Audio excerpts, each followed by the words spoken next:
Hey guys, and welcome back to another YouTube video. In this video, I'll be going through the North Melbourne versus Western Bulldogs. Absolute demolition job. We knew it was going to happen. We knew that this was going to be basically the score. And is this the lowest score for Western Bulldogs? It might be their lowest score of all time in the women's game of 4 points. And yeah, North Melbourne just dominated in this game. Absolutely outclassed them, and I will have the quarter splits up for you guys. Well, I'll have them up here so that I can actually look at them for you guys with a lot of the... I think there was a lot of tapering in this game because obviously it was pretty blown out in the end with, in the last quarter. In the second half, it was, 5 goals, 5, so 35-0 in the second half. So yeah, pretty grim viewing, I would say. But anyway, let's just jump into this video here.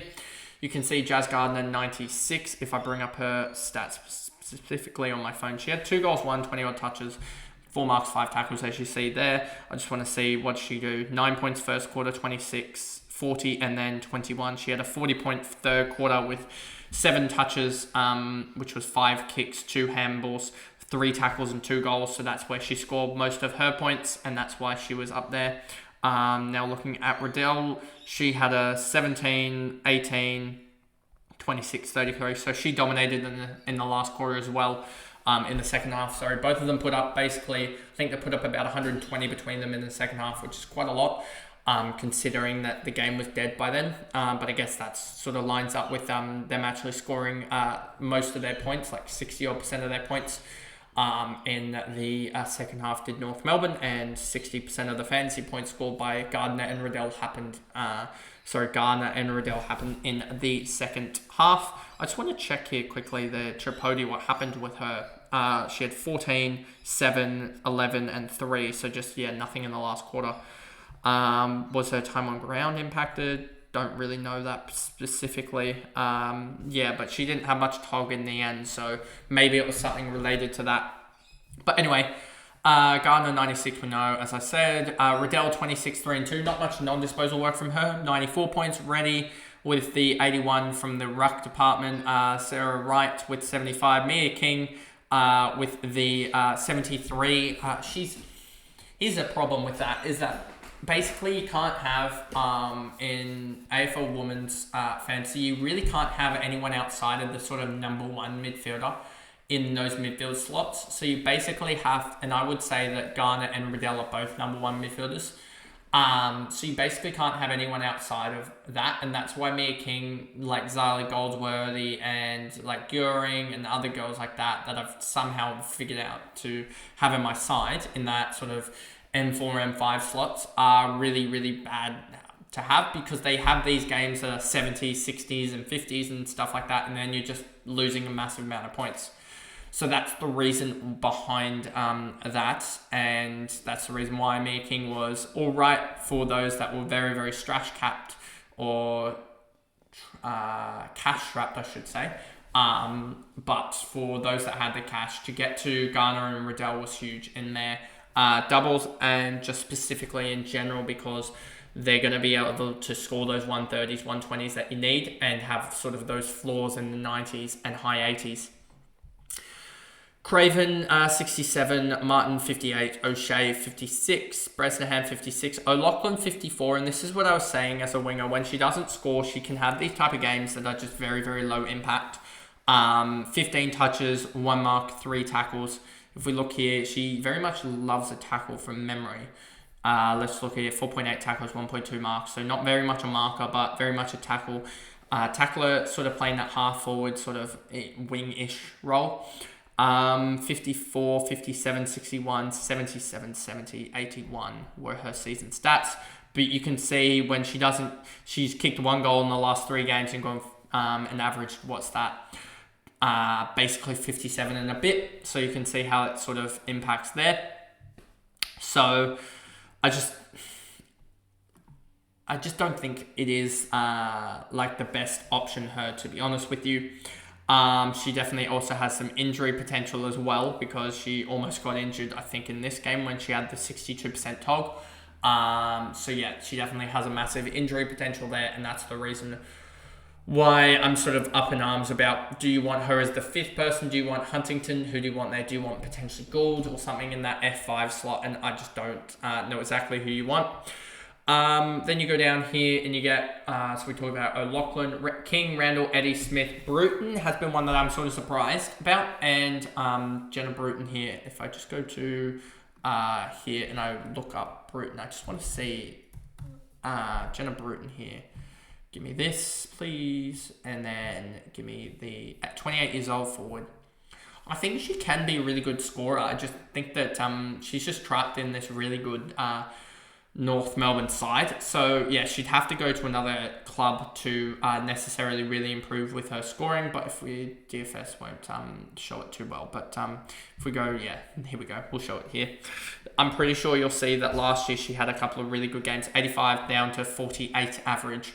So yeah, she'd probably have to move clubs for her to be really, really impactful, and I don't think that would be on the cards for her. So I think that you're most likely just to see her sort of average 58 or 48, sort of around that sort of 50s from a half forward type of role, which isn't really that impactful or fancy relevant. Gap, Bruton, Shannon, Tripodi, we walk through this and I'm just looking through it and I can't really find anything outstanding to show that anything went wrong per se. Just didn't get the tackles up, didn't get the disposals, didn't get the tog. It's just a combination of all that really didn't allow her to get off and kick into gear, I guess. But it's going to happen with this sort of 4th midfielder role occasionally. And I just want to check here quickly with the midfield for North Melbourne to see what happened. Did she get any? She still had that 4th midfielder role, I'm pretty sure. This is round 6 here, yeah. So she still had it. She just didn't score from it. So it is what it is. It's not the end of the world. Carruthers, 75, 10 tackles from her. Just doesn't get enough disposals to really make it an influence. Fitzgerald, 74. Alice Edmonds with a 67. She's just been really, I just think, meh this year. She's been... 5 free kicks against, that if you take those out, then that's like a 75-80, but then again, an 80 for a ruckman isn't the greatest, given that Strom has just blown everyone out of the water. So yeah, that's, with Edmonds, it's sort of, she hasn't scored at the right time, I would say. Gorham, Gutneck, Hartwig, Pritchard, Georgia, Stathis, just look at how poor the Western Bulldogs side is. When you got all of these girls just not fancy relevant, it's really hard to make a review when you're going, this girl isn't relevant, this one isn't, this one isn't, this one isn't. Remember when we talked about Georgia Stathis to start the year, and she's averaged, maybe 30, 40 this year? She really hasn't been relevant at all. And yeah, 40 for the year, and she started the year off on a 5. So, I mean, when you take out the 5, and she's played 6 games for a 40, that's a 2-4-3. Take out a 5, 2-3-8 in 5 games. That's still only like a 48. Not fancy relevant at all. So yeah, they've made it really hard to be fancy relevant when all these girls are just not doing enough. Even Kimber had scored like a 30, then a 26, and now scores a 19. So they're just not getting the ball enough. Only 24 marks, and down 16 tackles, down 23 marks, down 40-odd handballs, and down 40-odd kicks to North Melbourne. I mean, it is North Melbourne who are probably going to destroy Sydney and make Sydney look very similar to this. But to be down in pretty much all the categories there and to lose by about 400 fantasy points is...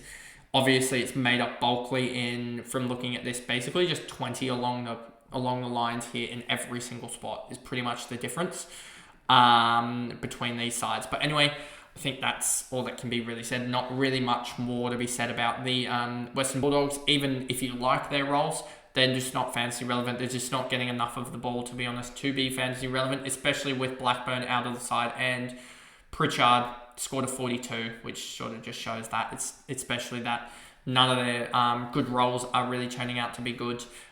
Pritchard 5 free kicks against is probably not a good starting point. But anyway, that is the video there going through the North Melbourne versus Western Bulldogs, and pretty much the only fancy relevant players out of this game were Garner, Riddell, and that's pretty much it, honestly.